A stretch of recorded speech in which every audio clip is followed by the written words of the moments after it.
Bonjour, je m'appelle Isabelle, j'ai 57 ans et je suis patiente à l'Institut Curie à Paris. Donc il y a 2 ans, en septembre 2023, on m'a diagnostiqué de façon fortuite un cancer des ovaires de stade avancé. Donc j'avais été amenée à consulter mon médecin généraliste parce que j'avais des fuites urinaires qui s'étaient beaucoup dégradées les 6 mois précédents et qui étaient devenues handicapantes. Donc elle m'a prescrit une échographie des voies urinaires et à cette occasion, donc la radiologue m'annonce que les deux ovaires font 8 cm chacun. Donc là, je comprends tout de suite qu'il y a quelque chose qui ne va pas. Et à la suite des 2 IRM, elle me demande de partir aux urgences, directement aux urgences gynécologiques de l'hôpital de secteur.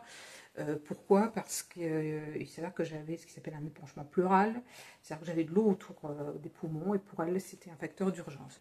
Donc là, je suis reçue entre 2 et 3 heures du matin par le médecin de garde du service de gynécologie qui va passer 1 heure avec moi et là franchement je le remercie pour le temps qu'il a passé avec moi pour m'expliquer ce que j'avais et là il me parle de métastases.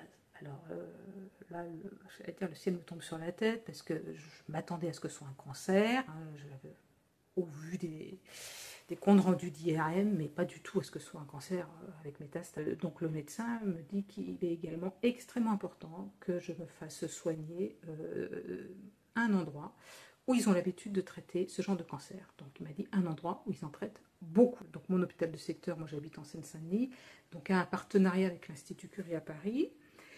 Donc c'est eux qui ont présenté mon dossier, ça s'est fait de façon très rapide puisque je suis arrivée dans la nuit du 18 au 19 septembre à l'hôpital. Et le 21 septembre, j'avais mon premier rendez-vous à Curie avec le chirurgien. À partir de là, bon voilà, je suis prise en charge, il y a un protocole, je veux dire, il y a des rendez-vous, donc déjà c'est plus rassurant parce que je suis prise en charge, enfin dans un endroit qui est tout de même réputé pour sa compétence. Donc au niveau du parcours de soins, bon, c'est un parcours classique, hein, puisque je commence par faire 3 chimios donc, pour réduire les métastases, afin d'avoir une opération qui soit moins invasive, 3 chimiothérapies encore après en fait pour nettoyer, et ensuite un traitement de maintenance. Donc là où j'en suis aujourd'hui, eh bien j'ai le cachet.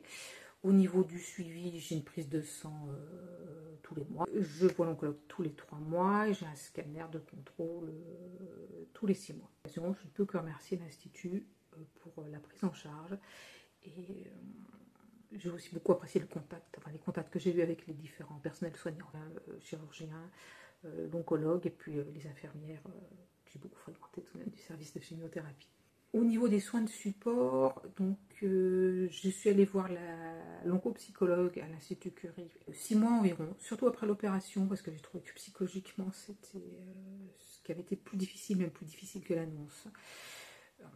Parce que bon, grosse modification au niveau du corps, je veux dire, j'ai beaucoup maigri, j'avais plus de cheveux, 25 cm de cicatrices, ménopausée de fait par l'opération, ça faisait tout de même beaucoup. Donc au bout de 6 mois, bon ben j'ai d'un accord commun, on a arrêté. Patiente en réseau, j'en ai entendu parler par le podcast de Delphine Rémy qui s'appelle Naître princesse, devenir guerrière. Donc je me suis rendue sur le site et il y a 2 choses qui étaient très importantes pour moi. La première, c'est la qualité des contenus qu'on va trouver. C'est-à-dire qu'il y a beaucoup de documentation, il y a des webconf, ce sont des contenus qui sont des contenus de qualité. C'était aussi pour le sport, puisqu'il y a un partenariat avec Kipling qui permet d'avoir des séances de sport voilà, en replay que je fais à la maison, quand je veux, quand je peux. Parce que l'hôpital, pour moi, je suis tout de même à 1 heure de trajet de l'hôpital. Bon, c'est pas tant que ça, mais j'ai pas envie d'y retourner en plus pour aller faire du sport.